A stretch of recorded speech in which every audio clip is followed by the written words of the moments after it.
Hello दोस्तों, 25 question economics का है जो कि दारोगा यूपीएससी लेवल का बहुत ही महत्वपूर्ण क्वेश्चन है। आप इसे बहुत ही ध्यानपूर्वक देखें। इसे हम स्टार्ट करते हैं। पहला है कि कौन सा एक कथन अपस्फीति को परिभाषित करता है। अपस्फीति डिमांड जो है से ज़्यादा है, नहीं कह सकते हैं मांग ज़्यादा है किसकी अपेक्षा, तो आपूर्ति की अपेक्षा। आपूर्ति की अपेक्षा डिमांड ज़्यादा है, तो इसको हम क्या कहते हैं, इसे हम मुद्रास्फीति कहते हैं, यानी महंगाई कहते हैं। और ये महंगाई जो है से कीमत में लगातार अस्थायी रूप से वृद्धि हो। किस में वृद्धि हो, तो कीमत में अस्थायी रूप से लगातार वृद्धि हो, तो इसे हम क्या कहते हैं, महंगाई कहते हैं। यानी हम कह सकते हैं क्योंकि मांग अधिक हो, उसकी मांग क्या हो, अधिक हो आपूर्ति की अपेक्षा। किसकी अपेक्षा, आपूर्ति की अपेक्षा। मुद्रास्फीति को, महंगाई को कंट्रोल कौन करती है, तो हम कह सकते हैं कि केंद्र सरकार यानी सरकार कर सकती है या फिर आरबीआई कर सकती है। आरबीआई अपनी मॉनेटरी पॉलिसी में संशोधन करके इसको कंट्रोल कर सकती है। दूसरा नंबर है कीमतों को धीरे धीरे घटाकर समान स्तर पर लाने के लिए राजकोषीय एवं मौद्रिक नीति में सुधार। मौद्रिक नीति में सुधार, इसको हम अपस्फीति कहते हैं।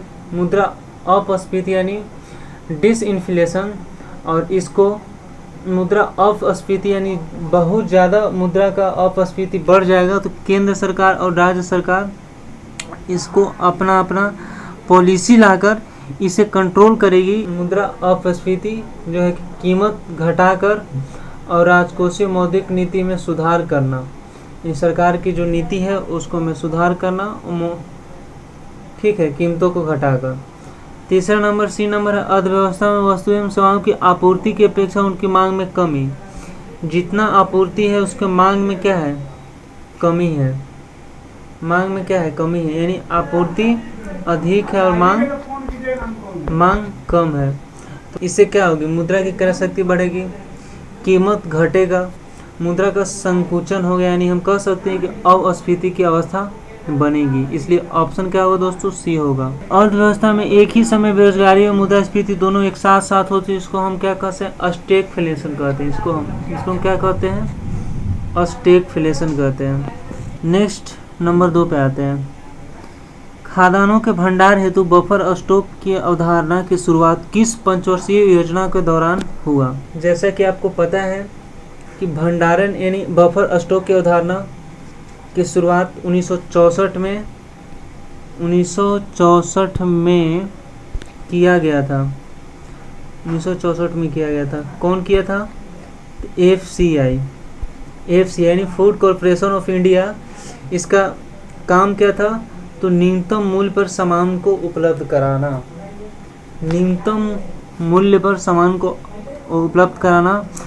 अब क्वेश्चन पे हम आते हैं, तो बोलता है कि बफर स्टॉक की अवधारणा की शुरुआत किस पंचवर्षीय योजना में दिया गया था। हम कह सकते हैं कि बफर स्टॉक की जो अवधारणा है वो चतुर्थ पंचवर्षीय योजना में दिया गया है। किसमें, चतुर्थ पंचवर्षीय योजना में दिया गया है।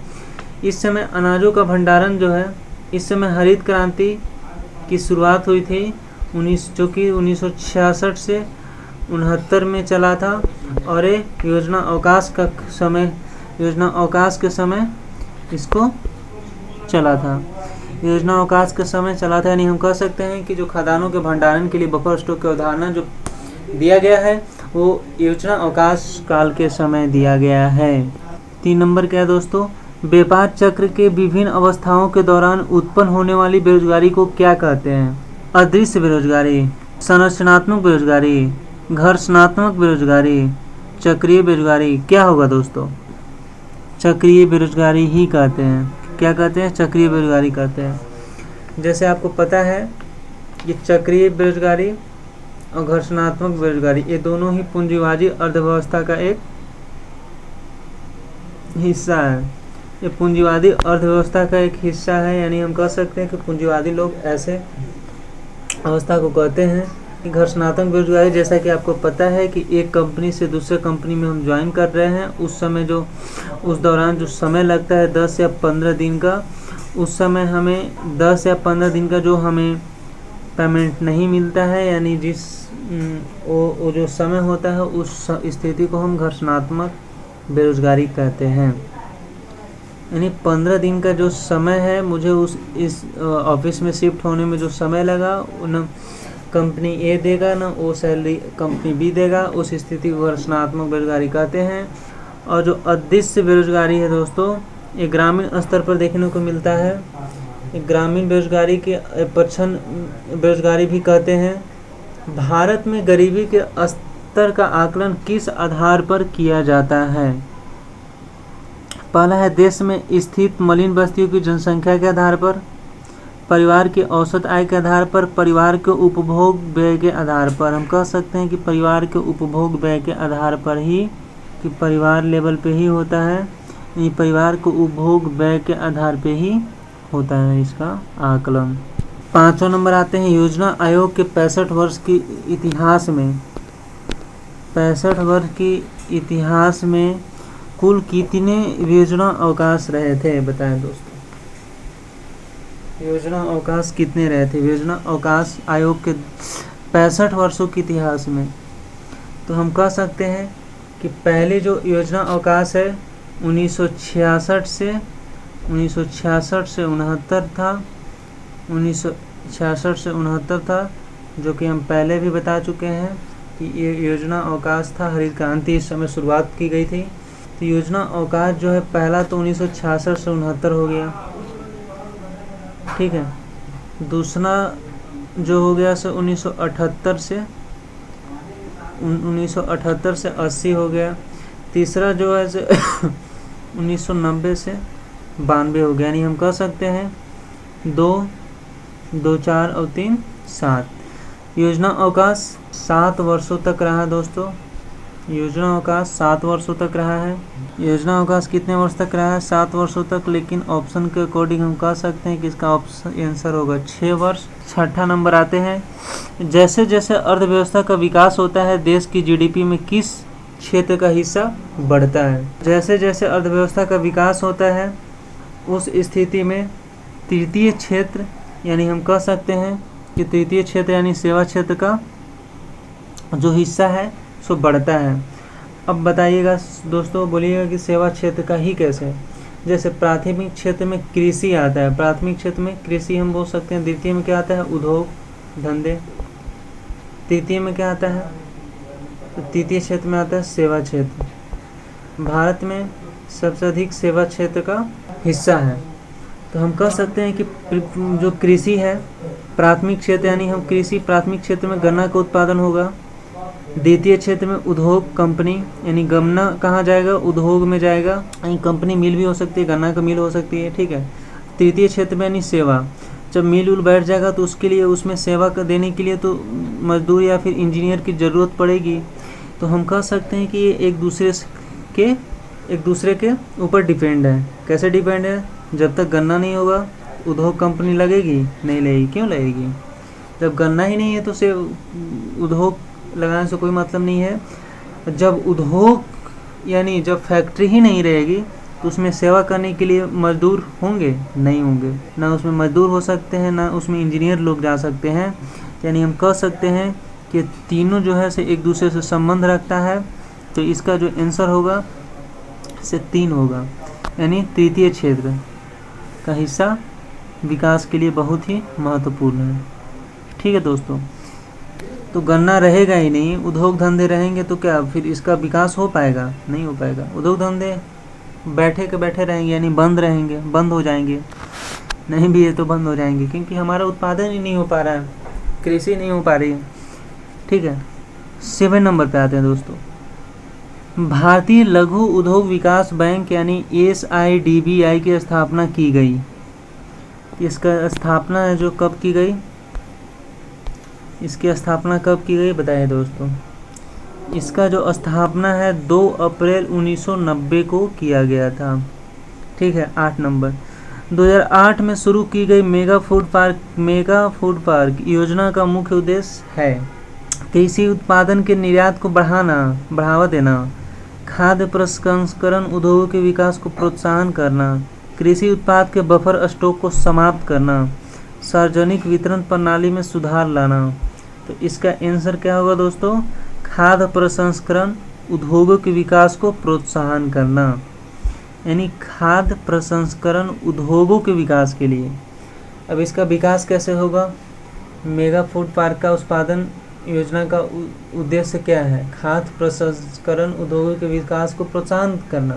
खाद्य प्रसंस्करण उद्योग के विकास को प्रोत्साहन करना, यानी हम अभी वर्तमान का आंकड़ा है दोस्तों कि प्रति वर्ष 50,000 करोड़ यानी फल सब्जी बर्बाद हो जाता है, यानी अनाजों का बर्बादी 50,000 करोड़ वर्तमान में है। भारत का आंकड़ा है दोस्तों, 50,000 करोड़, 50,000 करोड़ जो है फल सब्जियों यानी अनाजों का यहाँ पे क्या होता है? बर्बादी होता है। भारत का यह आंकड़ा है वर्तमान समय में। लेकिन इसी को 2008 में देखते हुए, मतलब ये पहले 2008 का ही मेगा फूड पार्क योजना का उद्देश्य था, यानी ये कोई पार्क या घूमने का पार्क नहीं है दोस्तों। एक खाद्य प्रसंस्करण उद्योग के विकास को प्रोत्साहन देना है। द्वितीय हरित क्रांति अवधारणा किसके द्वारा दिया गया था? किसके द्वारा दिया गया था? ये स्वर्गीय APJ अब्दुल कलाम के द्वारा दिया गया था। कौन सा विकल्प सुमेलित नहीं है? रजक क्रांति यानी अंडा से संबंधित है, श्वेत क्रांति दूध उत्पादन से, नीली क्रांति मछली, गुलाबी क्रांति मांस। ये जो गुलाबी क्रांति है यह है आपका प्याज, झींगा मछली यानी दवाई, ये तीनों को हम कह सकते हैं गुलाबी क्रांति से संबंधित है। सबसे ज़्यादा झींगा मछली का इसमें हम नाम याद रखते हैं कि गुलाबी क्रांति झींगा मछली से है, लेकिन उसके साथ साथ दवाई और प्याज भी इसके अंतर्गत आते हैं, यानी गुलाबी क्रांति के अंतर्गत ये सारी चीज़ आते हैं। नेक्स्ट है 11 नंबर के निम्न में कौन सी अंतर्राष्ट्रीय संख्या मानव विकास सूचकांक जारी करता है? मानव विकास सूचकांक कौन जारी करता है? ये आपको करता है संयुक्त राष्ट्र विकास परिषद। किस आधार पे मानव विकास की अवधारणा को सूचकांक से सूचित करता है? सुरेश तेंदुलकर समिति का गठन कब हुआ था दोस्तों? सुरेश तेंदुलकर समिति का गठन 2005 में हुआ था। 2005 में हुआ था, जिसमें कहा गया था कि प्रति व्यक्ति का जो मासिक उपभोग और व्यय है वो ग्रामीण स्तर पे 816 रुपया और शहरी स्तर पे 1000 रुपया कम से कम होना चाहिए। गरीबी रेखा इतना कम से कम होना चाहिए, इससे यदि कम है तो गरीबी रेखा के अंतर्गत है, मिनिमम इतना होना चाहिए। सुरेश तेंदुलकर समिति के द्वारा कहा गया था 2005 में। और आगे आता है एक रंगराजन समिति। इसका गठन कब हुआ? रंगराजन समिति का, तो इसका गठन 2012 में हुआ था दोस्तों। इसको भी प्रति व्यक्ति मासिक आय इसका बोला गया था कि 972 रुपये ग्रामीण स्तर पर होना चाहिए और शहरी स्तर पर 1475 रुपये, 1475 रुपया, ठीक है। इतना मिनिमम होना चाहिए, तभी वो मानव विकास सूचकांक के अंतर्गत आएगा, नहीं तो वह गरीबी रेखा के अंतर्गत आएगा। 12 नंबर राष्ट्रीय आय का लेखांकन में मुख्य योगदान किसका है? तो केंद्र का है। किसका है? केंद्र का है। योगदान से मुख्य योगदान से तात्पर्य क्या है आय लेखांकन में? तो नेशनल अकाउंटिंग। 13 नंबर पे आवश्यकताएं होती है असीमित। सभी को पता होना चाहिए कि हमारी आवश्यकताएं सीमित नहीं है। यदि सीमित रहती तो हम लोग इतना मेहनत नहीं करते। हमारी आवश्यकताएं हैं सो असीमित है। जैसे हम कह सकते हैं तो हमारे इच्छाएं अनियंत्रित हैं, इच्छा पे नियंत्रण हम नहीं पा सकते। पढ़ने का इच्छा है, ठीक है, हमको खेलने का इच्छा है, लेकिन उस दौरान भी किसी दूसरे को मन में मतलब कुछ न कुछ अलग प्रकार से चलता रहता है। यानी हम कह सकते हैं कि हम जो सोचते हैं वो चीज़ नहीं होता है, यानी हम इच्छा के अधीन नहीं हैं। इसलिए भी है कि जैसे कि आप साइकिल का पहले उपयोग करते हैं, साइकिल हो जाए तो हम बाइक को डिमांड करते हैं कि हमारा पास बाइक हो जाए। जब बाइक हो जाए तो हम 4 व्हीलर का डिमांड करते हैं, ठीक है। 4 व्हीलर जैसे स्कॉर्पियो ले लिए, फिर स्कॉर्पियो हो गया तो फिर आगे डिमांड बढ़ता जाएगा, BMW ले।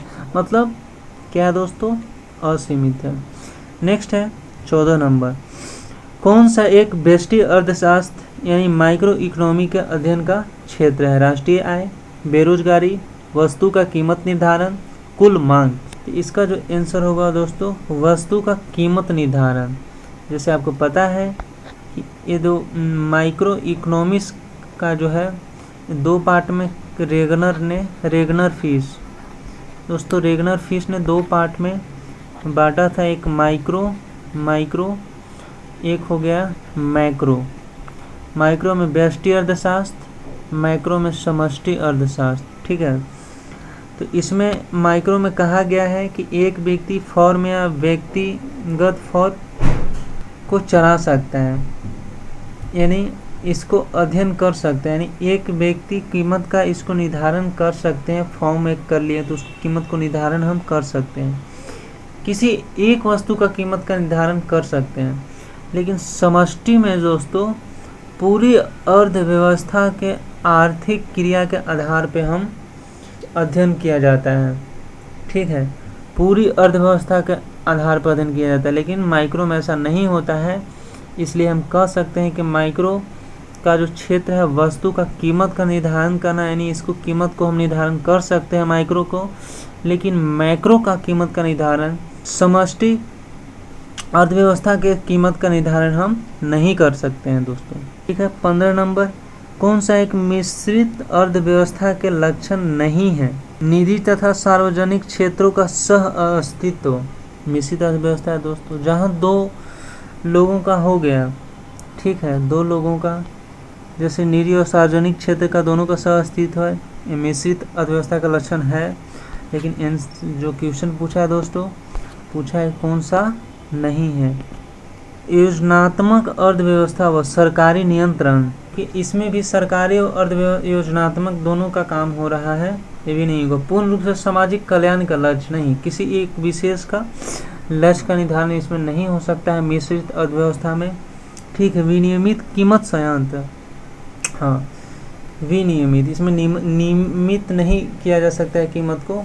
ठीक है, अनियमित होता है। जैसे हम आपको, इसका जो आंसर होगा पूर्ण रूप से सामाजिक कल्याण का लक्ष्य होगा, यानी इस लक्ष्य को हम निर्धारण मिश्रित अर्थव्यवस्था में नहीं कर सकते हैं। 16 नंबर, मुद्रा पूर्ति के एमोन माप के अंतर्गत शामिल होते हैं।